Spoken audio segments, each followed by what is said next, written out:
আপনার যে উদ্দেশ্যের সাথে আপনি ব্যবসা আপনি দিয়েছিলেন, আপনি চিন্তা করেছিলেন আপনার মাসে 50,000 টাকা হবে, সেই জায়গায় 50টা হলোই না, 20 হলো না, উল্টা 50,000 টাকা লস। তখন আপনার আমার মাথা যেরকম গরম থাকবে, আপনি আমি যেরকম মানে হিতাহিত জ্ঞান হারিয়ে ফেলার মতো অবস্থা হবে।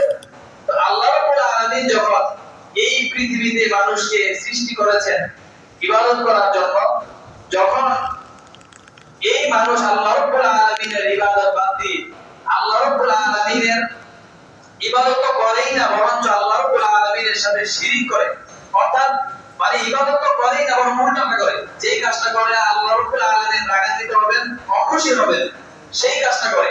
আর আল্লাহ রাব্বুল আলামিন সবচেয়ে বেশি রাগান্বিত হন তখন যখন কোনো ব্যক্তি আল্লাহ রাব্বুল আলামিনের সাথে শিরক করে। এবার এই পৃথিবীতে যত মানুষ আছে, ধরেন 700 কোটি মানুষ যদি থাকে, আমার মনে হয় 600 কোটি মানুষ আল্লাহ রাব্বুল আলামিনের সাথে শিরক করে, মানে একদম সরাসরি শিরক। এরপরে গোপনীয় শিরক আমরা ভিতরে বাহিরে হয়তো বলার খবর অনেকের জানি না। প্রকাশ্য শিরক যে বিষয়গুলো আছে, পৃথিবীতে অধিকাংশ মানুষ প্রকাশ্য আল্লাহ রাব্বুল আলামিনের সাথে শিরক করে। অথচ আল্লাহ রাব্বুল আলামিন শিরক করার কারণে সবচেয়ে বেশি রাগান্বিত হন।